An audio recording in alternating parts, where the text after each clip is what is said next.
You It's ain't not kidding. like anything wrestling related happened this past week anyway. Tune in next week when you hear us not kill time for a while. But John Cena sailed off into the good night, saluted everybody one final time Saturday night in DC, losing to Gunther by submission. I think some of us kind of predicted that last week on the show. And I think just kind of reactions to the match, to the decision. Do you guys agree with the result?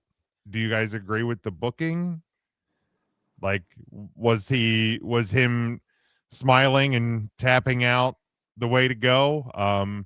Certainly the live crowd and their reaction in the immediate moments following the event did not seem to think so. And in the aftermath out on the streets of DC, certainly did not seem so. But do you guys agree? John Cena tapping out in his final match. Here's my thoughts on it. It doesn't matter if we do or not. And here's why. People were going to complain either way. John Cena wins. He couldn't put over a younger guy on the way out. John Cena taps out. Oh, he never does that. What about never give up? John Cena just passes out. Well, then Gunther's hold's not effective enough to tap somebody out, and he just passes out. So it doesn't put over Gunther's move. We get a surprise appearance. The WWE steps on John Cena's toes and makes it about somebody else and not John Cena. We don't get a surprise appearance. Well, I thought we were getting a surprise appearance, and now I'm pissed off because it was just John Cena and Gunther as booked. The WWE was never going to win. That sounds like a marriage. You just can't win. You just can't. So you just shut up and deal with it, or you get divorced and stop watching. That's it. They shot themselves in the foot long ago when they announced the tournament style to quit and retire John Cena. That's my take on that. John Cena comes out, open challenge. Gunther, you can still answer the call, but you get the speculation that it could be anybody. And then you have the same single match, and I think people are a bit less pissed because it was like an open challenge and not a stupid tournament. My problem still lies with the tournament aspect of it. Yeah, I still don't like the tournament aspect of it. It was a lazy time killer. Lazy booking. For multiple weeks. Tim, Mark, thoughts on the lazy booking? Mark, I'll defer to you. Well, thanks, Timmy. Well, Jimmy, at first I wasn't a fan, but you know what? It's a time-honored tradition. Any true professional in the world of wrestling would be happy to put over someone who's staying with that organization when that other person might be leaving for to retire. A time-honored tradition. Did Gunther need to be put over? Probably not. I think he's a made man. I would have liked to seen someone else in there, maybe not get a tap out, but get a win over Cena. Like Dirty Dom. I think that would have been great for Dirty Dom to sneak out a win over Cena. But I think it was the right thing to do. Thank you, John Cena. Didn't Dirty Dom sneak out a win over John Cena? Literally like 3 weeks ago. Yeah, but he could have got another one. Oh, okay. And ended his career. Okay. Gotcha. Tim? So Ryan made two very excellent points. Two. Backed into two good points? Holy Wow. shit. Yeah. The two. This Christmas came early. I love the thought of, because in my head, the end justifies the means. His entire retirement tour should have been one giant year of an open challenge. He does enter the Royal Rumble. Every building he's in, it's an open challenge to anyone. Period. Anyone. And then you can still do a Dolph Ziggler. You can still do a Zack Ryder. You can still do all these other people that come in, and you still get Gunther in the end. That's a great point. Ryan also made a great point about how no one's going to be happy with all of the situations that he laid out. Except the one where John Cena smiles into the effing camera, breaks the fourth wall, and just goes, yeah. Why would you have a problem with that? Yeah, dude, he knows he got God. He ain't getting out. The move is that. No. Yes. He did not get got. He got watched the got. match. Brother man Bill, he fought for 6 full minutes. He was still fighting. You want to know what he did? And John Cena even said it on the Cody Rhodes podcast that dropped today. Today. He When? explained exactly what he was doing. What was he doing? Well, let's go to the audio tape. Oh Ryan. boy, are we professionals? I'm glad you asked. And for the last 5 minutes, everything I preach about story and drama and having a conversation with the audience, the ones I love are in the front row. I know my colleagues are watching on the monitor back there. We're just in a sleeper hole, man. Yeah. Ed Koski brought that up. We're just in a sleeper hole. Sleeper for But sleeper. we're having that conversation with the audience. Yeah. So as I essentially take my last breath, I have struggled. If you think of somebody, the natural causes scenario, or however we picture loss in our life, all of us have been through it. They struggle, they hang on just long enough to make sure to say goodbye to everybody that's been meaningful in their lives. And that whole day was so many unbelievably vulnerable, meaningful conversations. Yeah. And then you realize I've connected with everybody I love. Yeah. Physically, I feel great. I think it's time to take that last breath. Yeah. And that's that. I hate to keep going back morbidly to obituaries, but like, this person died peacefully. Yeah. He faced death with a smile. Yes. And knowing that, like, man, we are in a good place. We're going to be great going forward. And this is literally like the bottom of the t-shirt says, I gave everything. Thank you for everything. Yeah. And that, in that one moment, that was that going peacefully. You know, so like the whole tour, the year story, for me is just the cycle of someone facing the end of their life, the struggles they go with. I got a raw deal. I want this one more time. This will make me happy. This will make me live forever. Yeah. And then realizing like, oh, I've kind of been a prick and gone against my values. And having a good person, somebody you know and love, be like, man, this isn't you, dog. Let's do it the right way, which connects to our why and helps us tell the story. So, according to John Cena, Gunther didn't beat him. Cena resigned himself and was just like, you know what? I'm just going to give up. That's what Not tapping because out Gunther is. had him. No, there's a difference between tapping out because you can't get out and tapping out because you don't want to get out.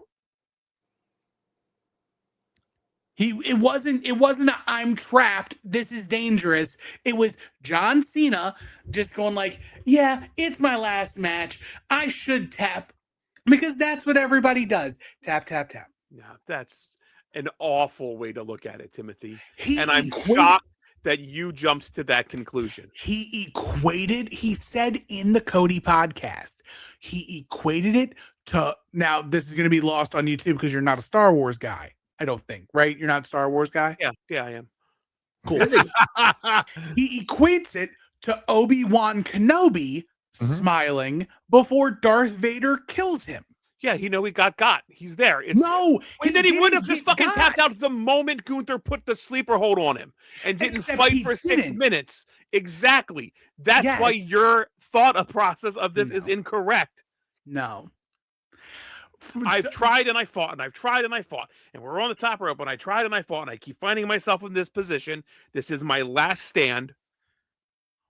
I've given everything I've got. That's it. I'm there. My entire problem with it is this. Go watch AEW. Fuck you and just go watch No, AEW. it's That's not what you even wanna that. do. It's not even an AEW thing. It's WWE can't tell different stories.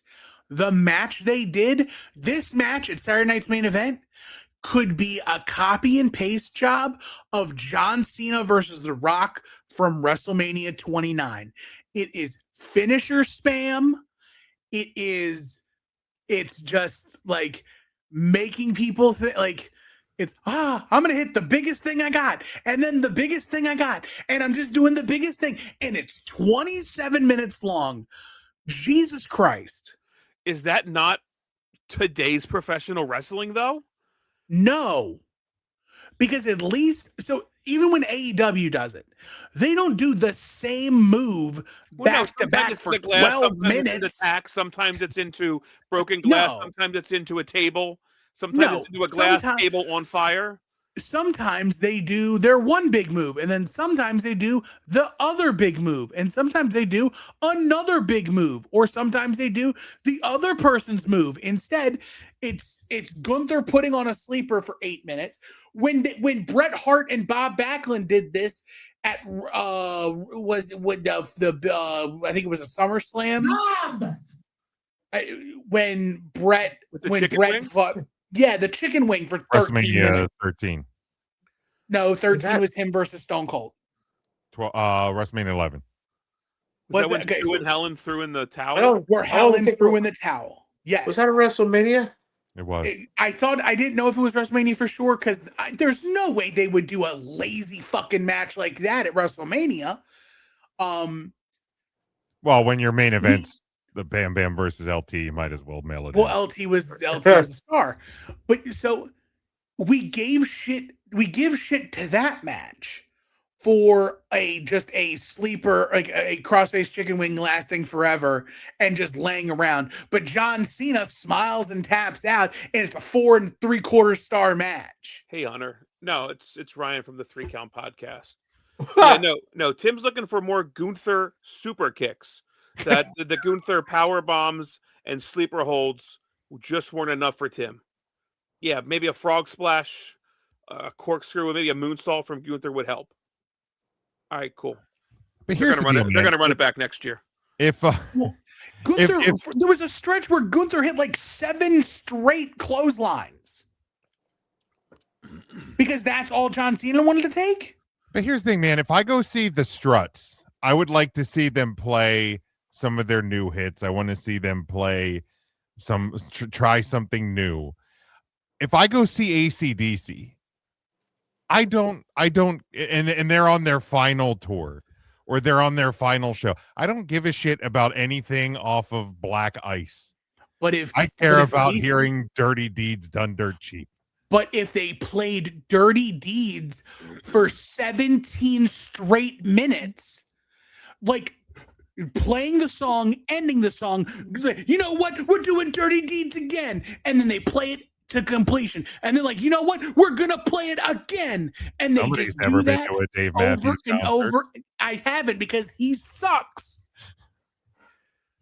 Facts. That's a funny video. It is a funny video. There's a guy It's that just... is that Ants Marching? Is that what he's starting with? Yeah. It's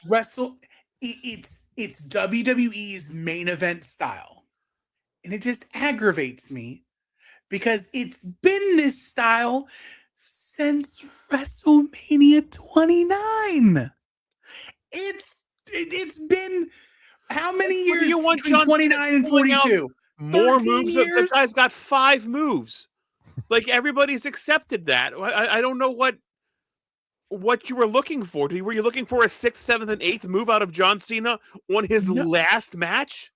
No, but this whole tour, Cena has been busting out everybody else's moves. This was the perfect time for him to call upon the power of everyone he buried. Where was Edge's spear? Where was another Sister Abigail? Where was an attempt at a Styles Clash? Where was anything else besides a 5-knuckle shuffle, an AA, an STFU, and a Superfu? What else? What do you want? He pulled out the top rope leg drop. That's number 5. There you go. Not even a 5th move. Like 4.5. 4.5. This is me being a nit. I'm picking a nit. And this is me just egging you on. My biggest problem with the entire match has nothing to do with the smile and tap. My biggest problem with the match happens 2 minutes before that, where Cena's making a comeback. He drops Gunther, and he stops in the middle of the match and screams out to the crowd, "Hey guys, this is the last time I'm ever gonna do this. I need to hear you." And he does the "you can't see me" heading into the 5-knuckle shuffle. tell me the match is over before it's over. You don't have to tell me this is the last. This is the end. Just do it. And sure, in the moment, as a captor of the moment, and I'm sure Big Mac, I bet in the arena, I would have had none of these complaints. Why? Atmosphere. I've talked about this before. Somo, sight, sound, emotion. All three of those things happening at the same time while I'm there, I would have been a captor to the moment. I would have been like, yo, this is awesome. John Cena just called us out. I got to do You Can't See Me for the last time. I know it's the last time, and that's it until Cena makes a run in at WrestleMania Saudi Arabia and does physicality, doesn't have a match, gets physical, and does a You Can't See Me in front of everybody in Saudi Arabia because he loves Saudi Arabia now. And if you don't believe me, just listen to any of the interviews he says where he talks about CM Punk and him being a big man. But he won't have jorts on. Right, he'll be physical. So he's going to do the 5-knuckle shuffle because he's not going to pick somebody up. He's not going to AA people. Now, why wouldn't John Cena? You Can't See Me. Why wouldn't John Cena think that's his final one? Like you said, why don't you just tell me the end of the match is coming? Like John Cena would think that his signature move is the 5-knuckle shuffle because into the AA, everyone with it. And that's how the match ends. Right. Like that's Cena's finishing cadence, right? You Can't See Me, 5-knuckle shuffle, pointing to the home AA, run. pin. That's John Cena's last one. He didn't think he was going to lose that match when he announced that celebratory to the. I just think you're too smart for your own britches. It's too fourth wall breaking for me. It's too fourth wall breaking. You know this is staged, right? Like this isn't. No. Okay. No, and that's the fourth wall again, doesn't actually exist. Only to correct. Okay. I'm just. I get it, but we've said this multiple times, and any wrestling fan will believe this. Not actually. It's called the suspension of disbelief. Hermit crab's not a real crab. You're supposed to in the moment forget everything you know. Become a captor of the moment. And again, for the live crowd, I'm sure it worked. I'm sure the magic worked. It didn't work for me while I'm sitting in my car watching on my phone. Didn't happen. Wasn't there. Missed me.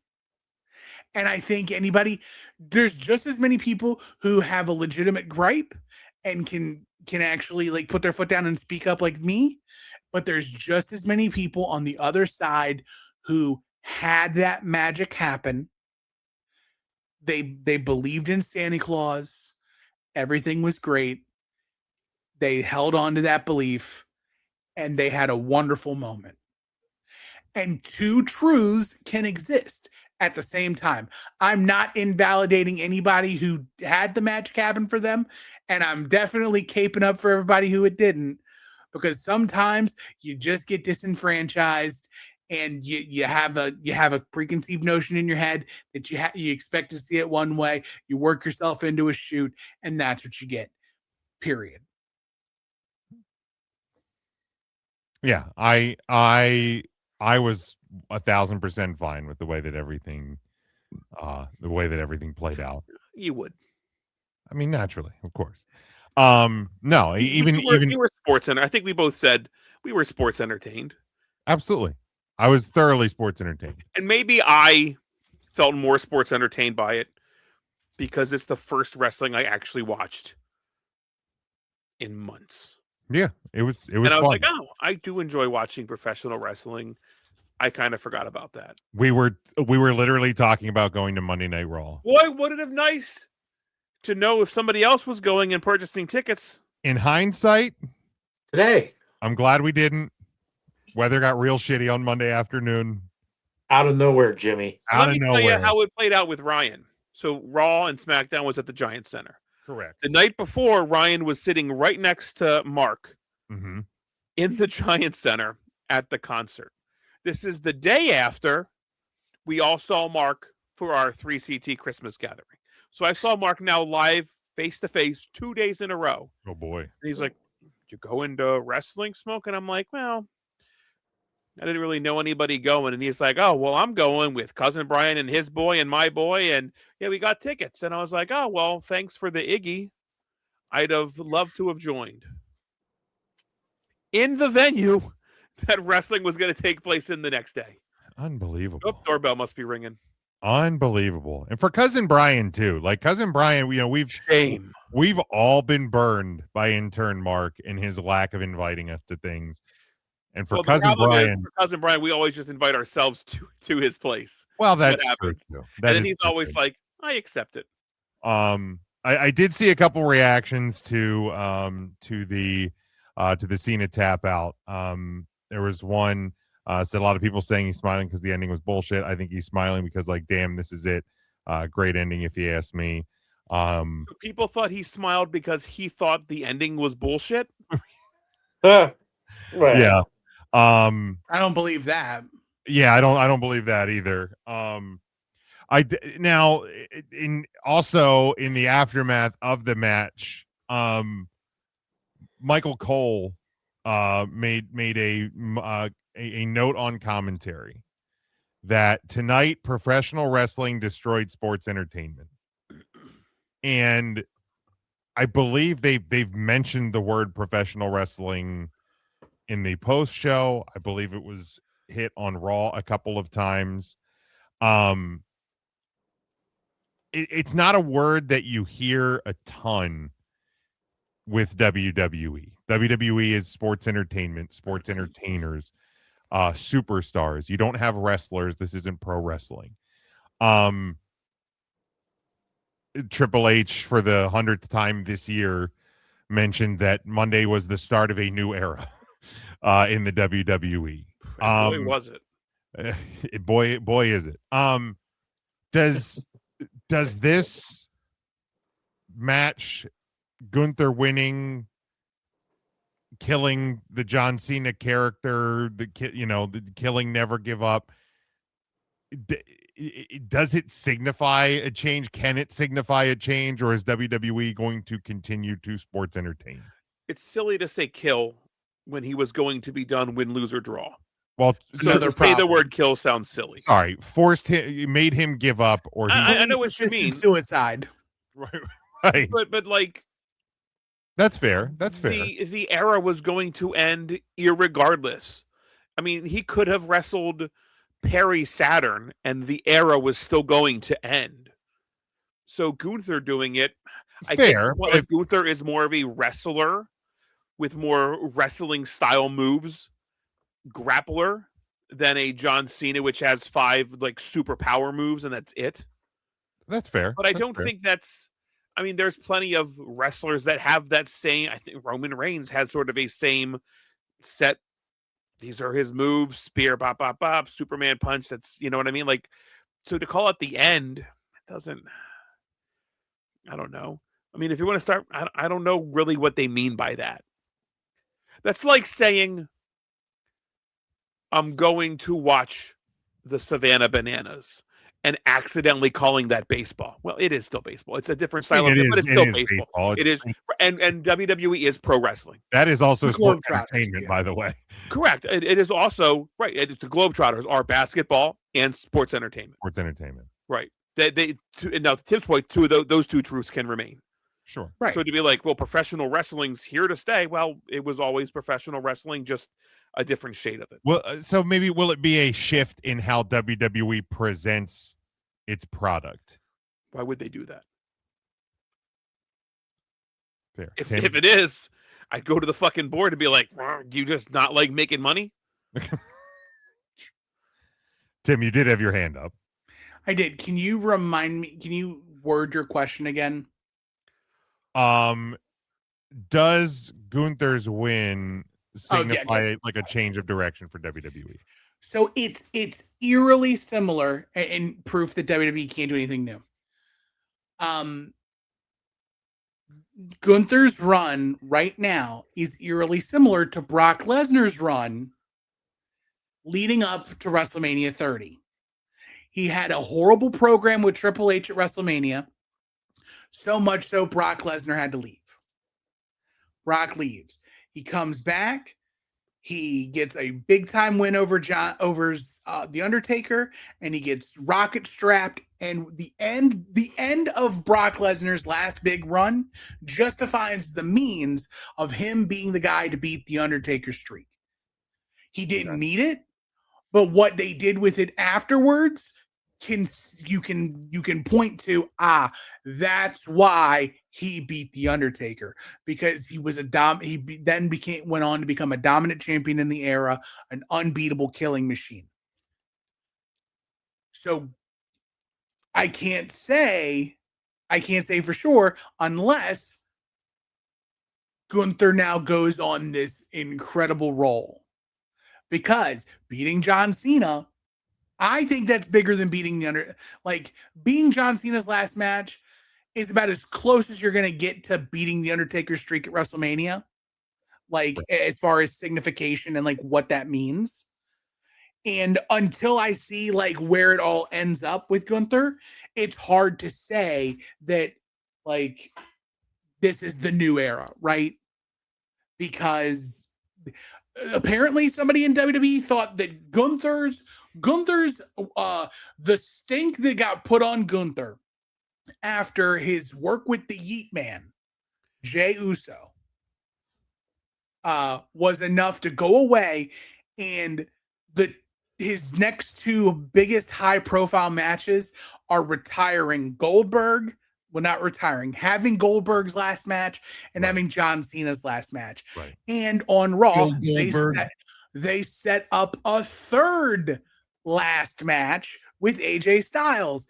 And there's talks that Brock Lesnar's final match is going to be at SummerSlam in Minnesota. There's a line here. And then Randy Orton will probably be coming up. So you've got Chris Jericho, Sheamus. You have a list of guys. Rey Mysterio is going to be retiring soon, probably. And Gunther could do with Rey Mysterio. Right. And but here's the thing. Although that should be dumb, but anyway. Here's the thing. Should be dumb. If you're WWE, are you putting too many eggs in just Gunther's basket? Can I interject? 38-year-old Gunther's basket. We're not building around a super young star here. But 38 years old. But everyone he's beating is at least 10 years older than him. Oh, that's fair, right? Yeah. That's fair. Goldberg's in his 50s? 72. John Cena was 48. Mm-hmm. Chris Jericho's in his 50s. Rey Mysterio is in his 50s. Brock Lesnar is around John Cena's age, I'm thinking. Around Cena's age. AJ's around Cena's age. Okay. AJ is around Cena's age. AJ's 48 because point. You got another 10 strong years out of Big You have 10 years of Gunther. Here's another perspective. Gunther is probably the same age that Brock Lesnar was when he beat The Undertaker. Yeah, that's a good point. They're probably the exact same age. My fear is WWE is going to turn Gunther into this legend killer like Randy Orton or like the career ender. And he's going to gobble up all of the sports entertainers who held on too long and build this power.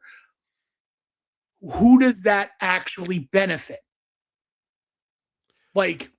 Now, granted, it's going to build up Gunther to be this, again, I'm going to make a reference that not many people on the podcast is going to get, but you're building up a Thanos type character.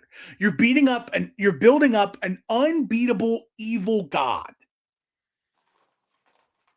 One person can beat him. One.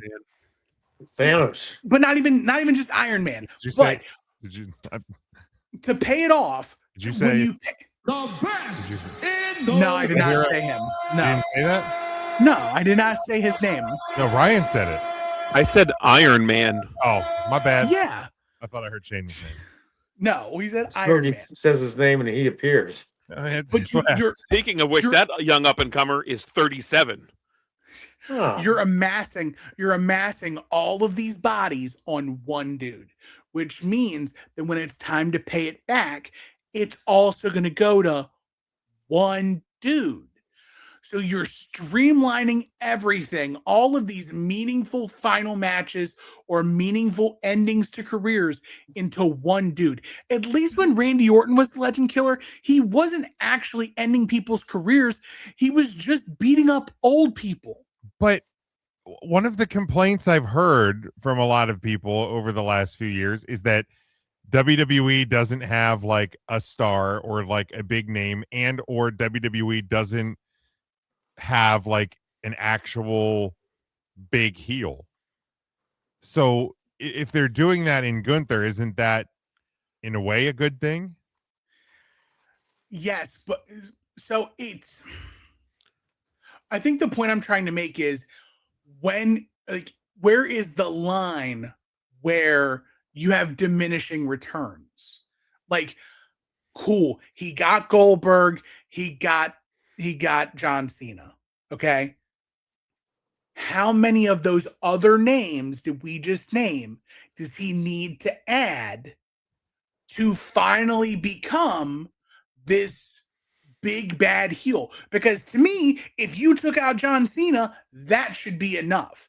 Is it then overkill that you're also the dude who took out Brock Lesnar? Or should you give Brock Lesnar to the next heroic good guy that you build up at the same time as your big bad heel? But people are cheering Brock Lesnar. So why But are you? But they don't have to cheer Brock. But they will. Okay. That's the problem. They like if Brock Lesnar being accused of the things of being a real life heel now isn't enough to get him booed. Nothing he's going to do on your TV screen is going to get him booed. But is that because he's not being presented as a bad guy, or is that because he's been around long enough that he's earned respect with the audience and they will cheer him anyways because of who he is? I feel like it's more of the latter, personally. Exactly. And the same reason why people booed John Cena, because it was cool to boo John Cena. It wasn't because people didn't like Cena. It was because it was fun to say, let's go Cena. Cena sucks. Just like Brock Lesnar is such a phenomenal shit kicker that you can't watch him and go, you know what, man, this guy sucks. No, he throws people around like they're children. There's a spectacle to him. That doesn't mean he's not a bad guy. Right. Like, so that's why you have a on-screen bad guy who's big enough to take him down. But why do you need a bad guy to do that when you have a bad guy who is squashing good guy, who's taking the top good guys and gaining that power and gaining that cachet? Because the WWE can just flip it back and forth. The beginning of Raw, and Mark, you were there live. Yeah, is the same promo that Roman Reigns cut when he beat The Undertaker and sat in the ring and got booed and booed and booed and tried to say, this is my yard now. It's the same promo. Mark, how loud was that in? It came across well on television. Yes. In the arena, I could not hear anything Gunther said on that mic. It was that loud, the booing. Really? Every time he tried to speak, I could not hear anything he said. And so I mean, it worked at least for the night. Yeah. Yeah. And I mean, like, it goes back to Stone Cold Steve Austin, you know, in the Bret Hart feud and all of that, where if you're being presented as a bad guy, but the people are cheering you, then you're a good guy. It's the shades of gray thing. What? But they double turned. That's the difference. There's a lot of gray. They did double turn, but but my point is if Brock Lesnar, no matter who he's throwing around, if people are cheering him, then you don't put him against a babyface. The last time we just saw Brock Lesnar involved in a match, he was with the number one heel faction in the WWE against literally every top babyface and Jimmy Uso. Cody, Punk, Jay, who is the Roman. He was in there with the big four, not counting John Cena. But it's okay. Brock Lesnar's a babyface. He's with Paul Heyman, the eternal heel. He's with the heel faction, the Vision. Even though he's not a full-time member, he is Vision adjacent. They were cheering. They're booing the Vision, but they're cheering Brock Lesnar. So why would you put a baby face against that for his last match? Is my point. You Because just want to give him still Cody a again? heel. He's still a heel. The reason they would cheer him is because he's going against Gunther. If you put him against, I don't know, an Obafemi. You mean to tell me that people are going to cheer Brock Lesnar over Obafemi? Maybe, depending on how the audience works, because I don't know how the audience will respond to a large black man beating up a large white man. But we'll cross that bridge when we get to it. But you could replace Obafemi with any big, powerful. If it was Drew McIntyre 5 years ago, if it's not, I don't want it to be Damian Priest. Brock is scared for both of those, by the way. How credible would it make Damian Priest if he's the dude that slayed Brock Lesnar? What does it matter? Damian Priest, 44 years old. Why does it matter? Because it's a television show. It's a movie. You need to have good guys and bad guys. And if one bad guy eats up all the other people, the power only gets distributed to one person. But if you build up a top heel and a top babyface at the same time, and they have the same cachet and the same Rolodex and the same batting average or whatever, it's why you want to see the two big juggernauts in the Super Bowl. It's why you want to see the two big juggernauts in the World Series. You don't want to see one dude who steamrolls everybody. I want to see one, and I want to see my team. Or my favorite wrestler in that spot. I don't want to see the two big juggernauts. I don't need to see that. Well, I want to see the person I'm invested in against that other person. That's what I want to see. And I think we're putting way too much stock into this idea anyway. And the only reason we've spent 40 minutes on the podcast talking about it is because the WWE wants us to. And we fucking took the hook, line and sinker. They got us. It is. When's the last time we had a conversation about people retiring people? It's only a conversation because it's being put on Gunther. Who fucking retired Ricky Steamboat? Who retired Macho Man Randy Savage? Himself. In the WWE. Who retired Jake the Snake Roberts? It doesn't fucking matter who. It only matters Jake because Roberts, WWE's Vader? making a story about it, and we have to talk about it. Right. That's the only reason we're talking about it. And we're right where they want us to be. They got us, Smokey. They got us. It doesn't matter who. Got him. It's a fucking story. It doesn't matter who. Right. We're literally arguing about it for no fucking reason. I don't want AJ Styles going to retire, whether Gunther does it or anybody else. It's only going to be a big deal because the WWE's making it a big deal and part of a storyline. You're upset. I'm not. Right. But we're exactly where WWE wants us to be. That's fair. And I'm pissed that we fucking wasted this much time talking about it. Now that I'm thinking about it. Well, this was the only thing on the run sheet. It was literally I didn't get a run sheet. How would I know? You fucking got a run sheet 2 days ago. Mark, what was on your run sheet? I just said Cena. Yeah, we're gonna talk about Cena. It said literally just said Cena. It was literally just 4 letters Cena. That's all it said. And I couldn't see anything else. You couldn't see me. Blank.